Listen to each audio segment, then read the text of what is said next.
And good evening. This is the Elliott wave update for the NASDAQ 100 and the S&P 500 for Monday, October 24th, 2022. The markets were a little bit difficult this morning and presented some challenges both to trading and the count. But once the market did kind of straighten itself out and decide direction, then the count became more clear, but then I had to go to work to decide what had actually taken place. So I'm starting here on the hourly chart. I'm going to go down pretty quick to the 15-minute and maybe the 5-minute, but I wanted to show that I'm leaving the adjusted count that I made yesterday on the update in place for right now, with the notation that both continue to be considered side by side with an equal probability. So we did not go up above yesterday's high, and that was the Globex opening highs at 11,530. But so I am continuing to label that as 3, but I want to go down to the 15-minute chart to basically kind of show that we have also the possibility that it's actually wave 1. So I'm running these all side by side. The market has to tell us. I certainly don't have the power or the voice to be telling the market, this is what you need to do. So the market's going to tell us. What I can do, though, is show you the possibilities. And then as the market makes things clear, those moves will not be as strong of a surprise. So we'll be able to trade them. We'll be able to make adjustments. We'll be able to continue just to go along with this particular move while we trade. So if this is minute wave 1 of minor wave C, then this would be minor wave 2. Now, this is where it got interesting as well. I would have put the 2 or the 4 here, and then we were starting on that 5th wave. Then we got an opening, and they went after Meta. They went after Apple. They went after several stocks, dropped them very quickly, and so did the NASDAQ go. The bond market dropped. The dollar began to rise and run. And as soon as they were done with all that and the market the dollar started to sell back down, ba-boom, ba-boom, ba-boom, off we went to the races. So there's still all those correlations. The struggle is still on between, will the Fed pivot? In my personal opinion, no. Or what's up with the dollar, or et cetera. And I have to be honest with you, in the bond market, particularly the long end of the curve, this is volatility this thing was showing today. This traded down to a low of 117.28, I believe, maybe even lower, and rallied all the way back to 119 plus, then settles back down over $1, over a point. Volatile for a bond market, which is usually big by big on both bid and offer, and takes a while to push this thing, let alone 1 or 2 points. It normally takes time for it to push 3 or 4 ticks. So it's a big, big contract. And so to push it around like they're pushing is crazy, and makes me not want to go near it and trade it, because if you're on the wrong side, you're dead. Okay, back to the NASDAQ. So again, running side by side. This could be 1, this could be 2, and we're off to the races. Now, I include this because we haven't even started. I mean, we have Microsoft tomorrow. Then on Wednesday, I think we got Google. No, Google is actually tomorrow. So we have Microsoft and Google tomorrow. We have Amazon on Thursday, Apple on Thursday, AMD, I believe, is in November, so it's a week. It was next Tuesday. Let me go back. Meta is tomorrow, Meta is on Wednesday.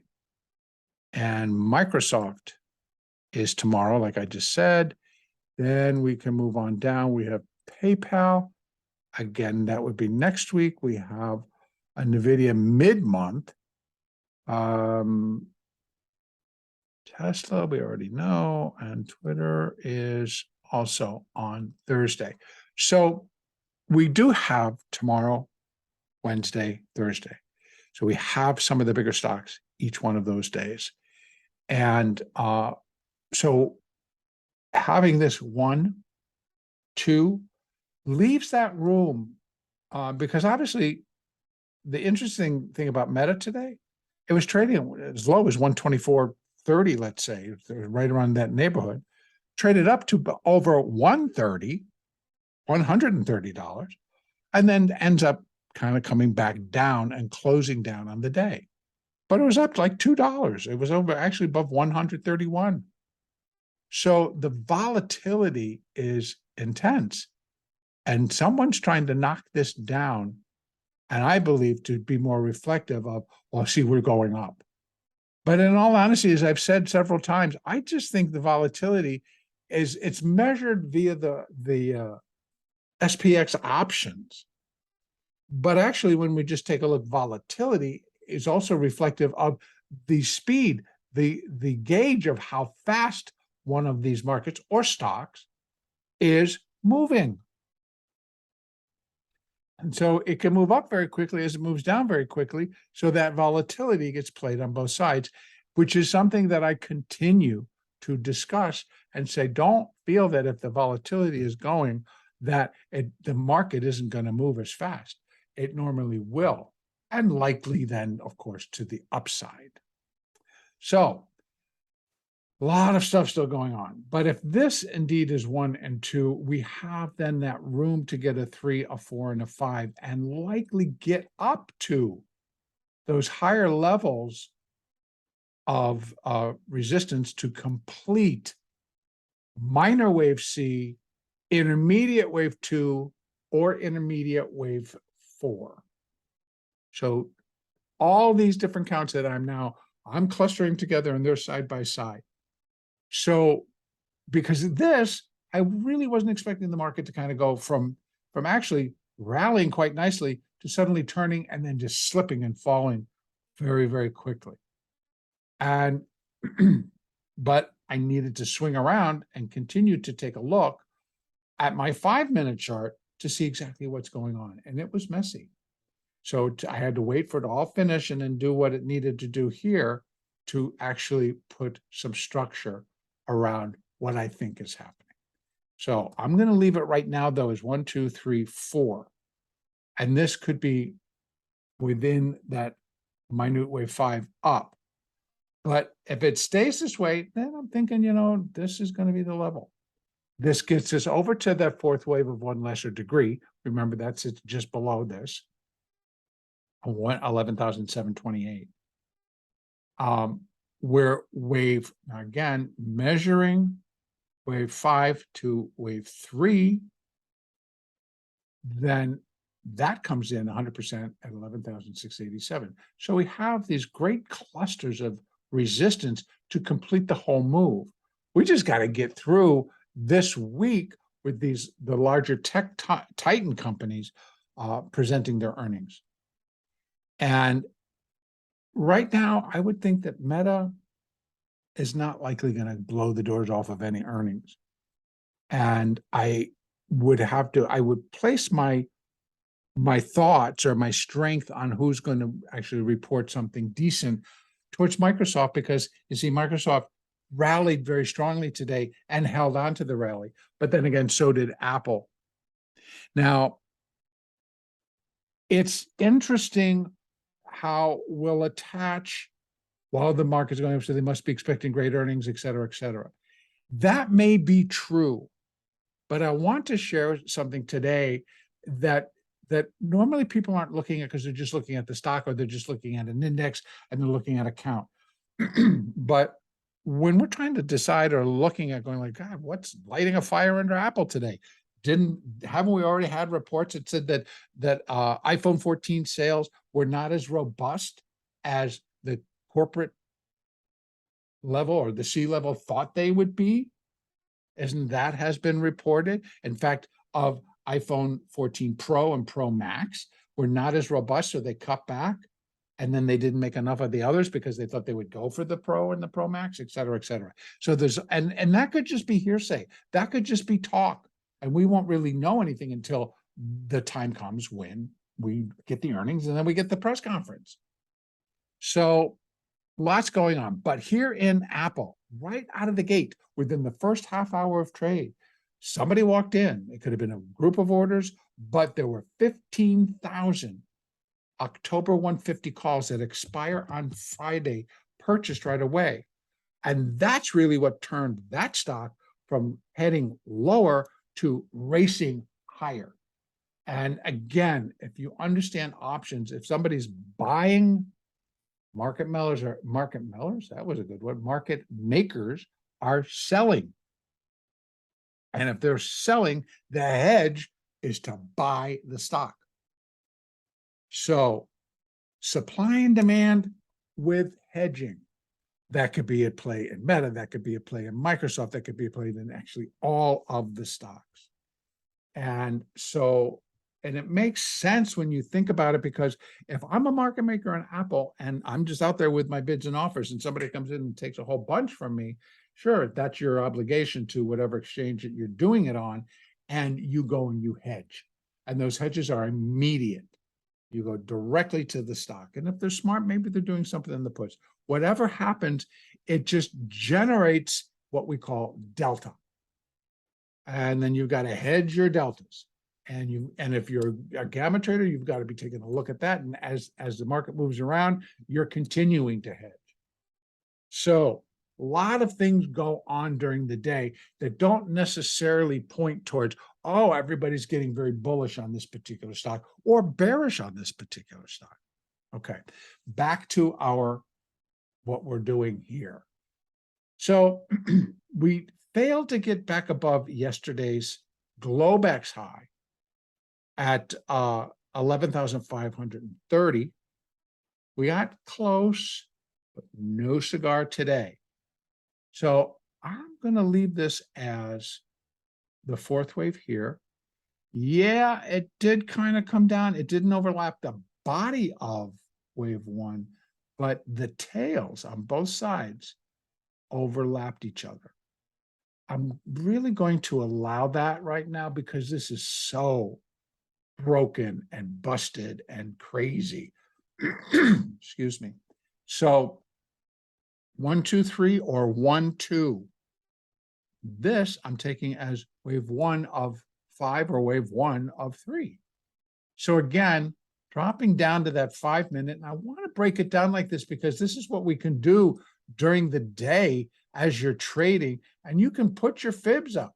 You can give yourself a head start on understanding what actually is happening here and how does it relate to Elliott, and then what does that kind of tell me about what I can be expecting.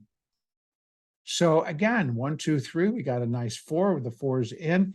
1, 2, we're up in the third. We're still kind of fooling around, but these are small. And I'm still working on the minute wave 5. So within that, small, very small. But if I had to say, I would kind of go 1, 2, 3, 4, 5, 1, ABC 2, 1, 2, 3, 1 of 3. So again, a lot of subdivisions, but you can get an idea of what the market is likely to do again. And then you can take these and continue to open them up in terms of really seeing what's inside them. And you can put them up and then bring your chart back down. And now you're seeing the actual size of these moves. These are great moves. If you're thinking about this, this started at 11,455, let's say. and it ran all in 5 minutes up to 87. So you're getting 30-point moves real quick. And the downside, real quick slide lower and very consistent. So if you're looking for the pullback, because you can go 1, 2, 3, 4, 5, you get it up there. 1, 2, 1, 2, 3, 4, 5, 3, 4, 5. Right. So the third extended nicely. A little 4, then we got a 5. Now we're going to pull back. Well, what are we correcting? We're correcting this move right here. So you can run, and I'll take them off because your chart will get very clogged up. But if you're the only one looking at your chart, you put it up there. Now you got your low. 382 came down twice, held basically, and roared it back above. Now, could it be A, B, C, and we're going to come back down into here? Maybe. That's also a possibility. Your first wave is all the way down here. So if this is just a wave 2, or, depending on how we're going to label it, but you're counting 5, then you got to count 3, and then you're working on 5. Right now, our trend is up because we're in a C wave up. So we're looking for those 5 waves in an up position and the corrective waves being in a down move. Those put together, and then you collect your fibs and you can get an idea of what the market is doing, expectations possibly of where it could settle. Then you've got your moving averages. So you've got a lot of stuff going into place to help you choose or decide, do I want to buy it or sell it? And what am I looking for? Okay, buy it or sell it. If I'm going to buy it, what's my trigger? Maybe if it breaks 482, that's a little bit of resistance. So it goes up there. I'm going to take it. Where's my goal? My target might be 500. That's a nice move. Where's my stop? My stop's going to be right down here. So you're going to give it maybe 12 points. If that's too big, you pull it in tighter. But you can do all of that before you enter the trade. Now you can go and trade because now you have purpose. Now you've got your rules, you've got your setup, you've got it all put, and it got triggered. And now you've got where the trade becomes invalidated or where your stop is. So a lot of things you can do that's going to continue to help you trade all day long. When the move is done and you don't need those anymore, you take those fibs off because you still have the larger ones that are guiding this entire move up. All right, we got a lot. We got this is the zone up here that I'm expecting still. So we got all tomorrow. Then we get Microsoft and Google. Then we've got Wednesday, and then we have Thursday. So we still have a lot of time for this market to go marching higher. So again, 4, 1, 2, 1 of 3, maybe 2 of 3, 3 of 3, 4 of 3, 5 of 3, and a 4 and a 5. We'll see. Again, remember, upside, we have fibs all the way up, all the way up. And again, these outside, those are, let me go back up to the hourly chart so we can see them. Those are for the 5th wave. So, and then we have additional, which I believe are these out here, which are going to be for wave 2. All right. So we've got retracements for wave 2, and they go all the way up to 12,000. They actually go higher. We've got them all the way up to 12,500. Do I expect that? Honestly, no. But if they go, I at least got an idea of where it can end up because I put my retracements for a larger second wave. It would kick that 4th wave right out of the water and turn the count to preferred right there, if it really starts to break 12,000. Because I still have to go on the premise that minor wave 1 is at 11,981. So if this is intermediate 3 and we're in an intermediate 4th wave, this would not be minor 1, it would be intermediate 1, intermediate 2, intermediate 3. So excuse me for saying minor 1. This would get put up here on view, which I'm now going to call view number 2. So sorry for any confusion, because I've got to run them together because their pattern and their structures are so similar in the corrective phase right here. How high it gets is what's going to determine, is it intermediate 2 or is it intermediate 4? The resolution of both is a pretty strong downside move. However, intermediate 2 would be a butt kicker, where intermediate 4 still going to be a slight butt kicker because we got an intermediate 5th wave down versus an intermediate 3rd wave.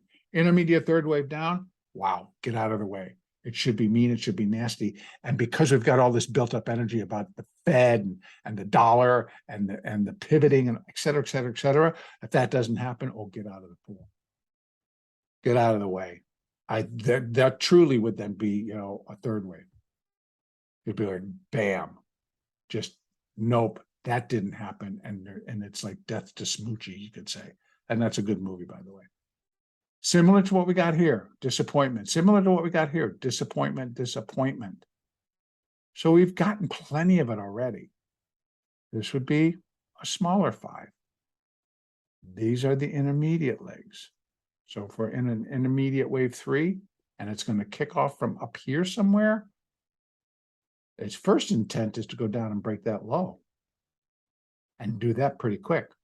Okay, so that's out there. We're not there yet. So I'm going to go back down to my 5-minute. Let's open that up. Let's take a look. Same deal. I'd be looking for, and again, without actually throwing up my measurements, which you can do, you can put fibs, you can put retracements. Like I said, the small ones. We're not looking for this correction to go correct all of it. That's a 3-wave up. I'm looking, I got to have at least 5. Well, I get the 5 right here. So I can go from here to here or here to here. I can get fibs to put it in. Then likely they're going to start lining up around our moving averages, particularly right here. We've got we've got the 50 SMA and EMA sitting right there at 48.49. We're just above 50. Next up below that, you got the 200s at 11,387. So if it comes down that far, we're putting tops in. And it's again, I would not be terribly surprised because it's going to go fast. So we should be able to pick up that we've got that turn, we've got that rejection, we've got something going on that's letting us know we're not going up anymore. We're going down now, and that the trend and everything else is all of what we've been doing in correction is done. And it may end in a failure. And what the failure suggests is that whatever this high is failed to take out this high. Right now, that would be the case, but not by all that much. Okay, so that's it for the NASDAQ. Let's go over and take a look at the S&P. S&P is actually the same story. Let me go back out. Let's start again on that hourly chart.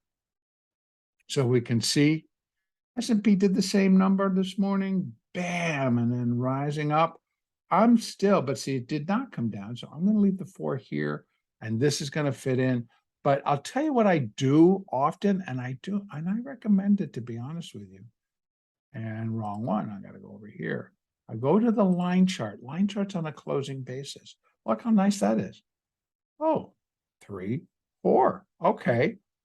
1, maybe a 2, 1 of 5, 2 of 5, 3 of 5, 4 of 5, 5 of 5. Again, we have 39.16, but we got a lot wrapping itself around 38.60. 38.35. We got above 38.11 today. Nice, good deal. So we are progressing in the corrective pattern. Today's high was 38.16. So we got above that resistance, came back down below it, that's fine.